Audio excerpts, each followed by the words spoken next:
More problems to solve. Transmissions to the centrally located transmitter with its 1,000-foot tower were achieved by microwave link. A dish on the tower next to the studio sent a radio beam to a similar dish on another tower at the transmitter. But microwave towers were costly, so ones just tall enough to get the signal from studio to transmitter and to clear the trees were eventually chosen. Of course, this meant that as the trees grew, the towers had to be constantly increased in height. Another problem was water collection in the microwave dishes. The dish would fill and the signal would be extinguished. This was more easily solved by the addition of a small drain hole. Dad writes about the problem with tower height as follows. There was one complication. About 15 miles from the studio, a heavily wooded prominence interposed itself directly between the towers. The engineers were in extremis, but they rose to the challenge. They computed that towers 250 feet in height would just graze the crest of the hill. There was one other tiny flaw in the plan. Someone had just purchased two second-hand 200-foot towers and was gleefully savoring his parsimony. But despite strident ululations to the contrary, the towers were erected, and the engineers spent 2 unfruitful weeks in a vain attempt to make contact with the transmitter end of the link.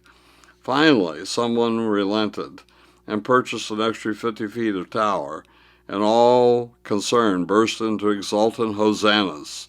The link worked well. The composite structure just skimmed the top of the offending obstruction. At least they did until the summer, when the trees on the hill grew another 2 feet. End of Ragsdale's remarks.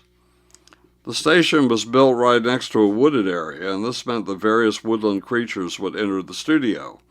According to my dad, such creatures very often did something funny on the studio floors, but we won't dwell on that. The big barn doors of the studio were often left wide open to get a little air circulation in the very hot and humid Tallahassee summers. This meant that bugs of all persuasions would enter the studio. According to my dad, the bugs would sometimes enter the performers as well. The control room area of the station was rather limited, as I remember. The actual control room looked through glass to the main production area, where you could see stage lights hanging down from the rafters. I was usually not allowed in the control room, though I found it a fascinating sight with all its switches, meters, and monitors. However, behind the control room was another room where what was called the Ike chain was set up. Ike was an abbreviation for iconoscope and referred to the TV camera tube into which a movie projector shined through a lens system. I understand that the first Ike chain was not built sturdily enough and that the movies had a jittery quality as the entire apparatus vibrated up and down. That was later fixed, though I doubt it improved that much on the B, C, D through F movies that they showed. In fact, some of the movies were military training films, and this sometimes caused problems. My dad tells that movies were purchased in batches with the idea that they were rotated on loan among many stations. However, Dad also told of what were called shorts, or public service announcements, PSAs. These were used to fill time and were grabbed from a box without being previewed. This changed, as my dad tells it, when a short military training movie on how to protect from a certain embarrassing disease went out over the air. Surprisingly, there was apparently only one comment from the public, a little old lady, who indicated that the film was, quotes, highly interesting. Dad was one of the engineers who built the station's studios and the transmitter. He even at least once went up the 1,000-foot tower to change the light that warned aircraft away from a deadly encounter. He was certainly the one picked for special training when videotapes started becoming available around 1957. It was then that he made the obligatory trek to Redwood City, California, where videotape recording was invented. I still remember that videotape recorder first installed at WCTV. It was tall and imposing and used very wide tape. Dad was the resident expert on the system. Yet, just like at the radio station, Bill Ragsdale was not destined to remain on the technical side of the business. It was on the opening day of station operations when the owner gave Ragsdale some momentous news.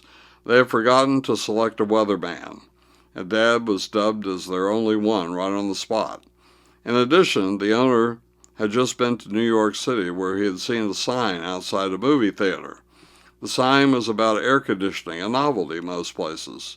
It was inviting people to come into the movie since it was cool inside. The caricature on the sign was a walrus who looked like my dad and was sporting a bushy mustache just like Dad also did.